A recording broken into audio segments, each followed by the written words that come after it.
તો હેલો દોસ્તો, હું અત્યારે 4-5 દિવસ પહેલાં અહીંયા વિડીયો શૂટ કરવા આવ્યો હતો કાકાના ખેત ઉપર. તો આપણી જે ટૂથપેસ્ટ છે ને એ મેં સજેસ્ટ કરીને એમને આપી. અત્યારે એમના મોઢાથી જ આપણે એમનું ફીડબેક સાંભળીએ. શું નામ કાકા તમારું? સત્રસિંહ. તમે ક્યાંથી બોલો? સુરેશ ફાર્મ. સુરેશ ફાર્મ નારોલથી. હા, નારોલ. અત્યારે તમે જે આપણી ટૂથપેસ્ટ લીધેલી કેટલા દાડા થયા? 4 दिन हुआ. 4 दिन हुआ. हाँ. તો તમને કેટલું ઘણું બધું ફેર પડ્યું? बहुत फेर पड़ी जो. જેમ કે मेरे कान के पीछे दादर था और 3 टाइम लगवाया तो उसका रिजल्ट मिल गया. अभी बहुत अच्छा. આ વિમલ ખાઉં ને તો અમુક ચાંદા પડતા હતા ને આ બ્રાશ કરું ને તારથી બંધ થઈ ગયું બધું. હા, ફ્રેશ કમ્પ્લીટ. ચાંદો બંધ થઈ ગયો. ચાંદા બંધ થઈ ગયા.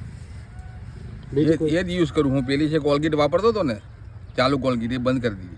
જેમ કે જો આ દોતમાં હતું તકલીફ, અંદર છે આ દાદર હતી એ બી મટી જઈ. ખાલી 4 દિવસમાં રિઝલ્ટ મળ્યું? 4 દિવસમાં રિઝલ્ટ મળ્યું. તો તમે જોઈ શકો છો ગાઈસ, ખાલી 4 દિવસમાં કાકાને રિઝલ્ટ મળ્યું છે. તો તમે પણ વાપરીને સારું રિઝલ્ટ મેળવી શકો છો.